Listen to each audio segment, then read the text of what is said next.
Dan saya juga ingat seorang pensyarah, teman sekerja saya di Trinity di Singapura. Dia punya kesaksian lebih kurang sama. Sebab dia katakan kepada saya bahwa kalau dia diundang berkhotbah, persiapan mungkin beberapa hari, dan setelah berkhotbah itu macam sepanjang minggu, dia rasa penat, dia rasa lelah. Saudara, melayani firman Allah ini bukan mudah.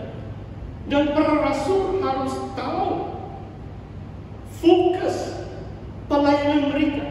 Jangan melayani meja ataupun hal-hal yang lain, tetapi melalaikan firman Allah. Dalam ayat yang keempat, saudara, bila mereka mengusyurkan untuk melantik para deacon, ayat yang keempat Kisah Para Rasul bab 6 mengatakan supaya kami sendiri, ini para rasul, dapat memusatkan pikiran dalam doa dan pelayanan firman.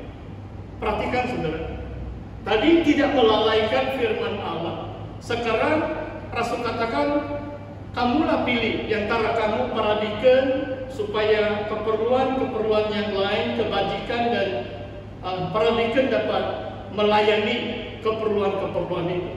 Tetapi para rasul harus memusatkan pikiran dalam doa dan pelayanan firman. Oh saudara, kadang-kadang tentang doa pun saya sangat bersyukur atas cadangan seorang ibu. Ini sudah mungkin 2-3 minggu yang lalu, yang mencadangkan gereja kita Indah Permai. Kita start dari Bali ini doa berantai, prayer chain. Nah, saya masih ingat saudara, 8 hari kita yang terlibat, mungkin 20 lebih orang yang terlibat dalam doa berantai. 8 hari setiap yang terlibat bersama berdoa untuk 1 jam, mungkin 24 jam, masing-masing ada slot dia. Dan saya masih ingat jam 6, saya lupa sudah tarik, tapi yang saya ingat adalah jam 6 petang selesai sudah 8 hari doa berantai. Waktu itu Perdana Menteri berada di Kuantan. Dia sedang menghadap yang di Pertuan Agung yang adalah Sultan Pahang, dia yang di Pertuan Agung. Dan ada satu krisis atau kemulut politik. Dan saya sangat bersyukur kepada Tuhan. Dan saya tahu saudara, inilah kesan doa-doa yang kita naikkan kepada Tuhan. Tidak sia-sia kita berdoa, sehingga Agung diberi kebijaksanaan, sehingga sampai hari ini kita tidak mengalami keadaan yang lebih serius daripada PKP. Tapi kita tidak tahu bagaimana masa hadapan saudara. Inilah bebanan doa kita. Bila kita berdoa, Tuhan menjawab doa. Saya tahu dalam 8 hari, mungkin sekurang-kurangnya 4-5 hari, saya berdoa untuk Perdana Menteri, saya berdoa untuk Agung, saya berdoa untuk keadaan politik di negara kita. Memusatkan pikiran dalam doa. Wah, kalau hari-hari yang lain, sebab sudah janji kan, berdoa 1 jam, mana boleh pastor mungkir janji. Wah, bukan senang. Itulah kebaikan dia. Jadi saya bagi, mungkin ada 6 bahagian. Setiap bahagian itu 10 menit. Biasanya saya mula untuk keluarga, untuk istri saya dan anak saya doakan 10 menit. Kalau untuk anak saya pun adalah bebanan doa saya, tidak perlu saya kongsikan di sini. Wah saudara, memusatkan pikiran dalam doa adalah fokus pelayanan seorang pemimpin utama, rasul. Dan yang kedua, pelayanan firman. Saudara, saya mau teruskan dalam ayat pas kita pada pagi hari ini. Saya petik dari Kisah Para Rasul bab 20, dari ucapan Rasul Paulus ayat 32. Kisah Para Rasul 20 ayat 32. Saya ada menyebut tentang amanah untuk menggembalakan, menjaga kawanan domba. Dalam ucapan yang sama juga Paulus mengatakan seperti ini: Aku menyerahkan kamu kepada Tuhan dan kepada firman kasih karunia-Nya yang berkuasa membangun kamu. dan sekarang aku menyerahkan kamu, jemaah di kota Efesus yang Paulus tinggalkan. Dia sedang menuju ke kota Yerusalem. Paulus menyerahkan kawanan dombanya. Dia beri amanah, dia beri pesanan kepada para penilik, penetua di kota Miletus, dan menyerahkan kepada Tuhan dan kepada firman kasih karunia yang berkuasa membangun kamu. Saudara, kalau dalam kitab-kitab perjanjian baru, mungkin ayat ini yang secara langsung mengatakan firman kasih karunia Tuhanlah yang berkuasa, yang membangun gereja Tuhan, supaya gereja Tuhan menjadi bait Allah yang kudus, menjadi tempat kediaman Allah di dalam roh. I commit you to the Lord and to the word of His grace that is able to build you up. Saudara, saya mau baca dalam Injil Matius 28, dan mungkin pastor boleh kongsikan juga sedikit pengalaman saya. Dan dalam beberapa tahun kebelakangan ini, saya tidak begitu banyak mendengar tentang hal ini, sebab pastor bukan lahir di dalam gereja SIB. Waktu saya mengenal Tuhan 17 tahun di kota Christchurch di New Zealand, saya langsung tidak tahu apa itu SIB, sebab di New Zealand belum ada SIB. Jadi 6 tahun pertama saya Kristen, saya berbakti di gereja orang putih lain, orang Kiwi, orang New Zealand di kota Christchurch. Dan kembali saya di negeri Sabah, sebenarnya saya tidak tahu, so banyak pilihan kan gereja. Pada mungkin 6 bulan yang pertama, saya mengunjungi beberapa gereja yang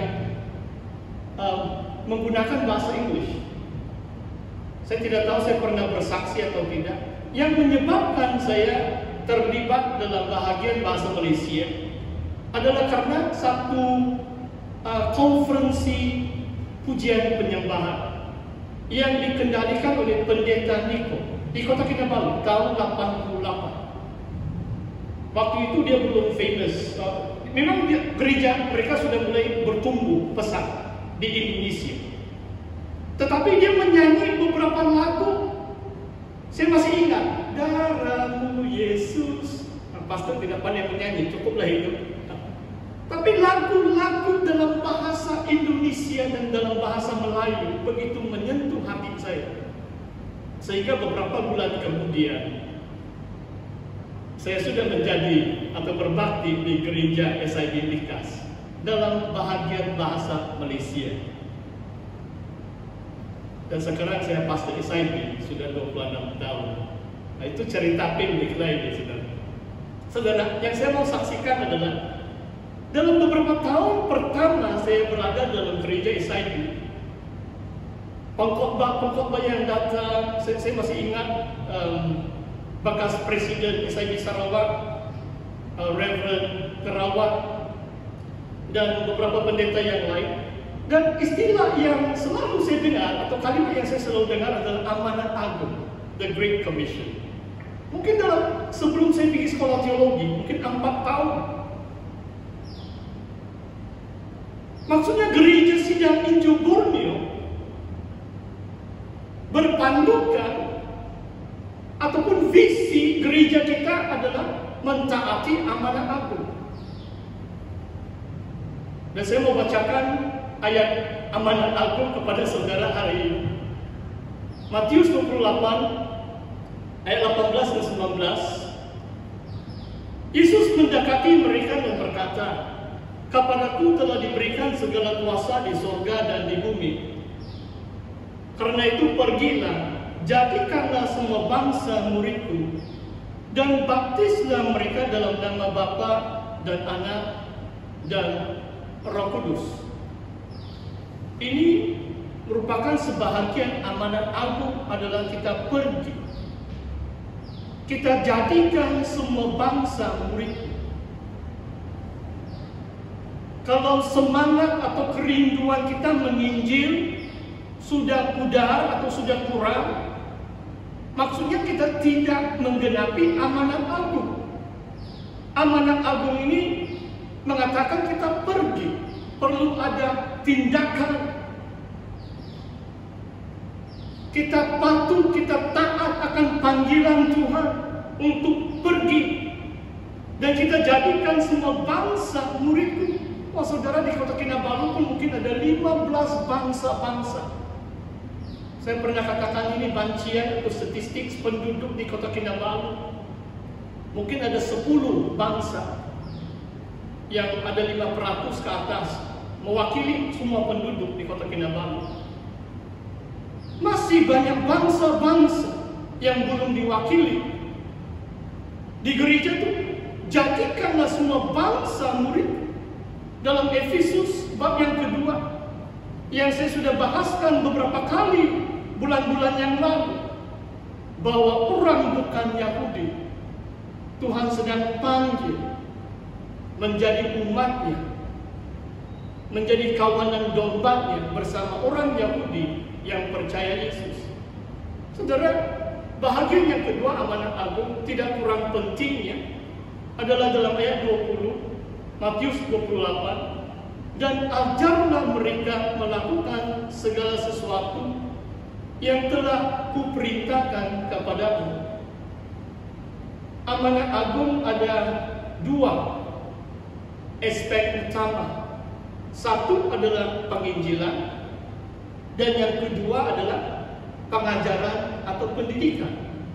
Evangelism and teaching atau discipleship. Yang diinjili harus diajar. Oh, saudara, bulan depan kita sudah sampai penghujung tahun. Karena terkesan 2 kali PKP. Awal bulan Maret saya mulakan kelas tunas remaja. Di antara saya rasa sedih adalah baru sampai pertengahan bab 4 Injil Yohanes, baru 3,5 bab. Itu pun hanya 1 Injil.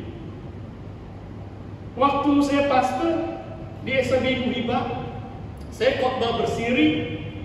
Dari minggu yang pertama saya mulai tentang silsilah Tuhan Yesus, the genealogy of Jesus Christ. Injil Matius bab 1. 1 tahun 3 bulan saya menjadi gembala di sana. Dan kami ada 2 sesi kebaktian. Dan sini penetua dan deacon sangat baik dengan pastor, tidak pernah suruh saya khotbah banyak. Saya dapat rehat lagi di sini. Oh, di Muhibah,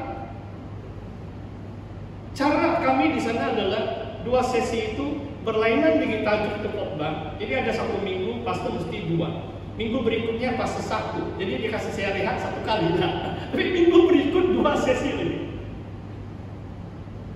Selama 1 tahun saya di sana, lebih 100 kali saya berkhotbah. Ada kebaktian umum lagi hari Rabu. Saya pakai suratan Kolose.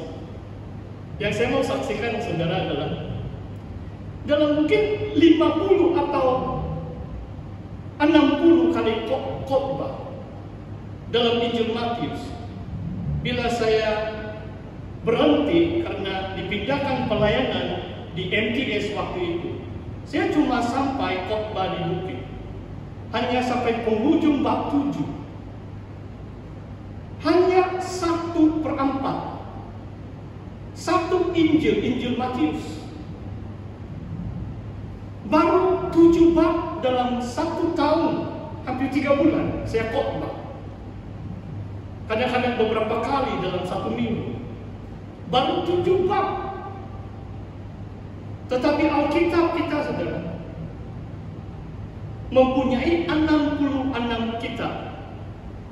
Saudara, dorongan firman Tuhan hari ini adalah untuk menggalakkan kita. Jangan melalaikan pembacaan firman Tuhan. Mungkin